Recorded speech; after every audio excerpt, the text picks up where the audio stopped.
All right, I know this is getting the end of a long day, but I have to say thank you for your commitment to staying. I think the left side of the room is fully committed over here a little bit more. But first and foremost, thank you for having me here today. I'm thrilled to be here, and I think it was, as Jeff said, just been an overwhelming series of great speakers and a plethora of information, great information, that I think we can all take back to our respective firms. So thank you, Tony, for putting this together. It really is a top class act production. I also, it's not lost on me that I am the last speaker before cocktails. So I promise to you I will be done early so that you can get in and enjoy one, or maybe get to your commute home just a little bit early overall. But I promise I'll spend just like 20 minutes really quick. I just want to hit a few things, maybe take a little bit different angle. I am going to talk about COVID and wealth management and what that means to us, what that means to financial advisors. What does that look like as we move forward as financial advisors? But more importantly, what does that look like as we move forward in this industry? Because I think we have a tremendous opportunity if we take advantage of it right now. So first and foremost, the last 18 months, right, have been a challenge. You've heard different people talk about in the office, how do we reach our clients, what do we do? It hasn't been easy, but we've adapted. And I think one thing has become incredibly clear during that time, that you as financial advisors bring tremendous value to your clients. And that became critical, became even more important during the pandemic and all of the uncertainty that clients were dealing with. They knew for certain that they had you in their corner, and that's what really mattered to them. They became completely dependent on you as they had to navigate markets and volatility. If you think about what happened, they became completely dependent on you to navigate this new crypto and other digital assets that we heard a little bit about, and the volumes of information and the different way that they got information about those new investment vehicles. And it became completely dependent on you to help them navigate a plan. How do I get through this? What do I need to do? Am I still on track for my retirement? You were at the core of what the questions they were asking and the uncertainty that they were going through, and that one center of influence that they could rely on to help them navigate through that. So let's talk about a couple of those pieces. First and foremost, market volatility. Think about March of 2020, right? Clients had to have been in a complete panic. And if you had done plans with them and you had the relationships with them, you were able to help them navigate through that uncertainty, to ride it out, to stay the course of what they needed to do, to stay on track for the plan that you had in place with them. The highs that we're seeing, who would have predicted, if we talked about some of the predictions that were made years ago, that Dow Jones would be closing over 36,000, right? I think back to 2008 when you couldn't even be at a soccer game where somebody wasn't quoting what the Dow Jones was at with you, when it was at the low points, but now that it's at high, nobody seems to be talking about it as much. The other thing that was brought up, as Ron mentioned this morning, the historic high valuations that are out there, right? That is something that has been, that we've had unprecedented during this time. And one thing that I don't think that many people predicted was the impact that social media would have on wealth management.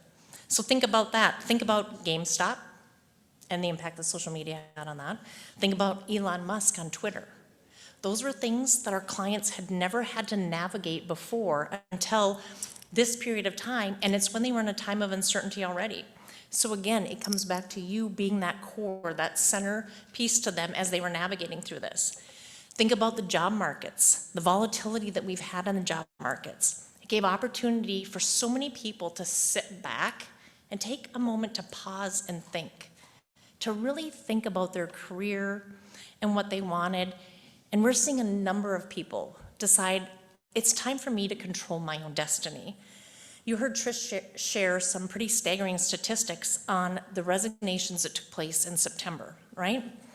So many people had a chance to sit back, right? No more 2-hour commutes, to think, is the organization I'm working for aligned with my personal core values? Am I making an impact that I wanted to make? Am I helping people in a way that I wanted to help them? And then you think about from the job market standpoint, what was dubbed last December as the she session. Not easy to say, but a tremendous impact on women in the workforce has taken place during this pandemic, and now we're stepping into what we're referring to as a great resignation. So if we look at those three things and we talk about what does that mean to financial advisors, I think what it means is that your advice and your consult is more important now than ever. And when you think about it from a business standpoint, what does it mean? If you think about this tremendous great resignation or this she-cession, there's a lot of money in motion right now. There's a lot of retirement plans, 401k rollovers that are taking place. That is somewhere where people are looking for advice. They need to know what to do. With people changing roles and taking higher earning career opportunities, there certainly is an opportunity for more wealth accumulation, and people will be looking to you as financial advisors to help them plan for that, to help them navigate through that, to help them put the plan in place that they need. Again, it comes back to you and helping them navigate that market complexity. Still the volatility, the uncertainty, what's going to happen. We see some, small volatility, but we know this market isn't sustainable forever, right? And then you think about the complexity. We talked a little bit about some of those digital assets. We talked about how to navigate that information overflow. Where do I get that information from? Do I get it from my news source? Do I get it from my social media? What am I, Facebook obviously has had an ability to influence people's decision making. So taking that into consideration now as we navigate these new investment vehicles overall. So one of the things that I always like to ask myself is, what does this mean to our industry, and what does this mean going forward? I think it comes back to what I said previously. The future of wealth management, and I heard somebody else say this today, has the financial advisor at the center. That's not going away. That relationship, that dependency will continue to exist, and it will be digitally enabled. It will evolve, it will change, but it will still exist today. We've seen, and we will continue to see, as we mentioned, advisors did change firms over the last 18 months as well. And again, it comes to those financial advisors asking the questions. Are my values aligned with the organization that I'm at, right? As an entrepreneur, as a financial advisor, we know that you're an entrepreneur. Do you feel like you're supported? Or do you feel like there's sandpaper? That's a term that I use. Many firms talk about you as an entrepreneur, that we will support you on our platform. And then we get you on the platform, and then maybe we have to use a little bit of sandpaper to get you to fit, right? So that you fit the model that we have. So depends, in some places that might be some fine sandpaper, that might be some coarse sandpaper, but it gave advisors the opportunity to sit back and think, am I supported, or am I feeling the effects of sandpaper? Do you have a voice? Do you have the ability to influence the decision-making, the investments, the priorities? Is your feedback valued at the organization that you're at? That's another question that I'm hearing from financial advisors that they've been asking themselves. Do I have the autonomy in making decisions? Do I have the autonomy in making the decisions to manage my business, to recommend investments, for the support that I want to have in place, for the real estate? So many different things. Do I have the ability to service my clients? And Ed asked the question, do you have your own ADV? So I think when you look at the pandemic, we have an opportunity. We have an opportunity in wealth management, in the financial services, I think, to rise out of this pandemic. I think we have the ability to rise and to change the face of the financial services and wealth management overall. As I mentioned, there's a great resignation taking place, and the she-cession, and I'm going to stumble on that one every time. It's not easy to say. But with that, what can we do? There are a number of people that are pivoting careers. Think about lawyers, medical professionals, educators that have decided this is the time they want to step back.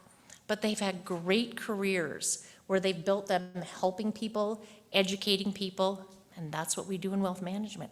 How do we take advantage of all of those individuals who are looking for a career with a purpose, and bring them and direct them and show them the possibilities within wealth management? Let's talk about the next generation of talent. We've talked about that. You've heard about it on a few of the different panels and the conversations that have happened today. But how do we attract recent grads? How do we get them to see what wealth management has to offer and their ability to be able to help people? Tony mentioned in his opening remarks that the trainee program has gone away, right? It doesn't exist. How do we start to think about that a little bit differently? And maybe instead of it being training and calling on that piece of it, we start bringing in people that help with the planning, that help in other aspects of the business and help navigate through that way. You can aggregate assets when you do plans and through that. And I think the other piece of that is helping these individuals with what they're looking for. We know, as people have gone into this great resignation, some of the things that they've talked about, they want a career with purpose. They want something that they're passionate about. They want to be entrepreneurs. You heard the conversations earlier about Etsy and some of the other things. People are very interested in controlling their own destiny and having more control over that.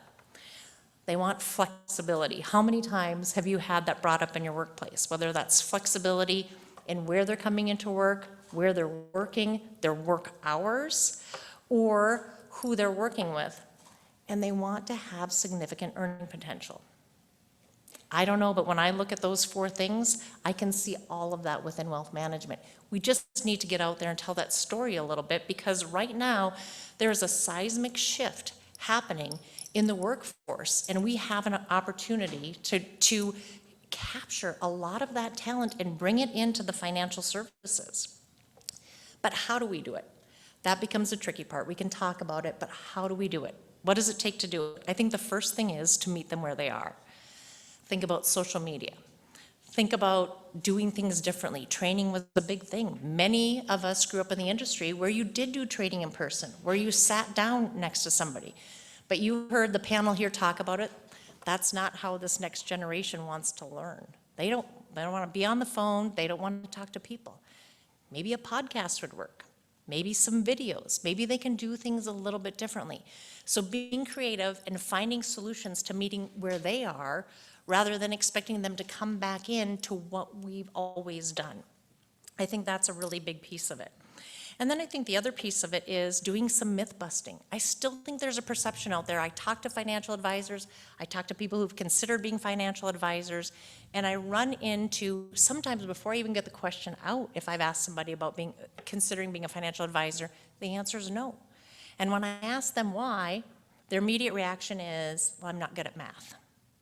Come on, who's doing that anymore, right? We have Excel, we have all sorts of programs. Nobody has to be a math prodigy at the age of 3 to be a financial advisor anymore.